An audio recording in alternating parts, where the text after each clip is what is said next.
Madame, monsieur, bonsoir. Très heureux de vous retrouver pour votre hebdo météo climat. Une situation toujours très perturbée sur le pays avec plusieurs cours d'eau qui ont réagi cette semaine. 2 vigilances rouges, on en reparle dans votre point climat.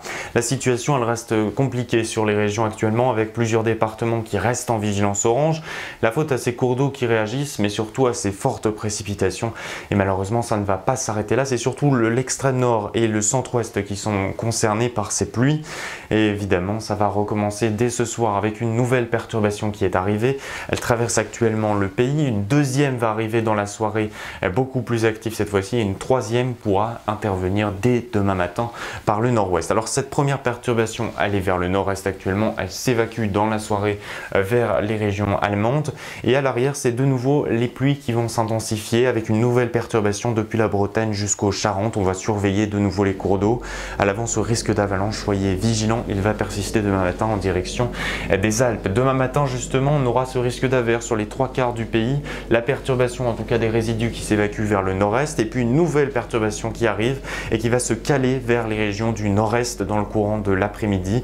Des averses aussi nombreuses vers le sud et davantage d'éclaircies, un ciel plus clément vers le sud du pays. Notez le vent qui soufflera sur le nord jusqu'à 80 km/h et sur les caps exposés de la Corse jusqu'à 100 km/h. Les températures du matin, elles s'échelonnent entre 7 degrés à Strasbourg jusqu'à 17 degrés pour Bastia.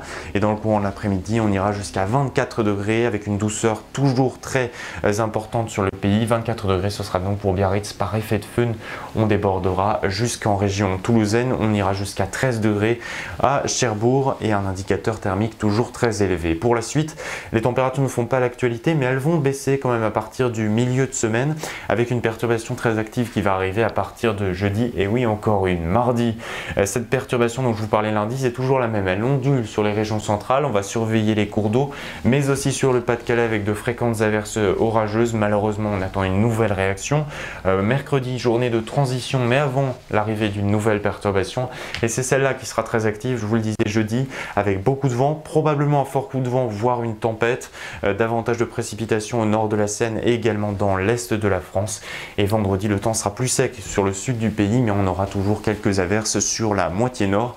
Et ça devrait persister de cette manière pour le week-end prochain avec des températures peut-être en baisse. Ça reste franchement à confirmer avec une situation qui est très peu fiable. Regardons maintenant ce qu'il s'est passé cette semaine en direction du reste du monde. Commençons par le Japon qui a subi les assauts de la chaleur, une vague de chaleur inédite pour un mois de novembre. Des centaines de records ont été battus.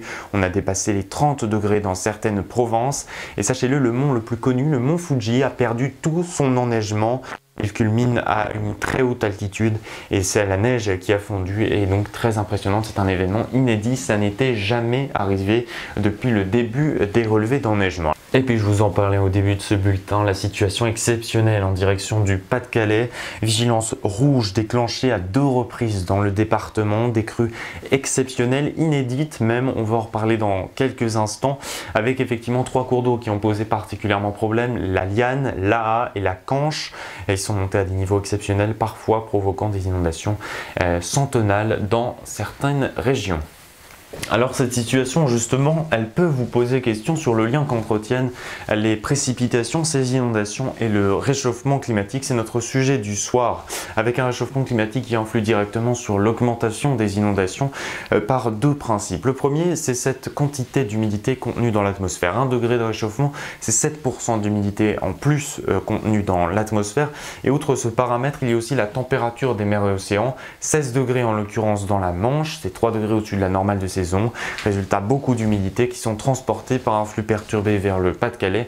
Les précipitations se bloquent sur le massif de l'Artois et les Flandres et avec les conséquences que l'on connaît. Là, deuxième principe est ce facteur de la répartition des précipitations avec des précipitations plutôt homogènes jusque-là, des averses, de faibles perturbations et à l'avenir, ça va devenir beaucoup plus hétérogène. Des précipitations orageuses en été, de fortes perturbations. En clair, il pleuvra tout autant sur l'année, mais sur des périodes plus restreinte, plus concentrée et avec une intensité qui sera beaucoup plus importante. Vous voyez la nécessité de nous adapter face à cet enjeu d'inondation et cet aléa qui va de nouveau s'intensifier à l'avenir, mais il faut aussi baisser nos émissions de CO2, sans cela nous n'y arriverons pas. Demain nous serons le 13 novembre, nous fêterons les brises. Nous perdrons 2 minutes d'ensoleillement. Je vous retrouve avec plaisir le week-end prochain. D'ici là, passez une très belle soirée et une très bonne semaine également.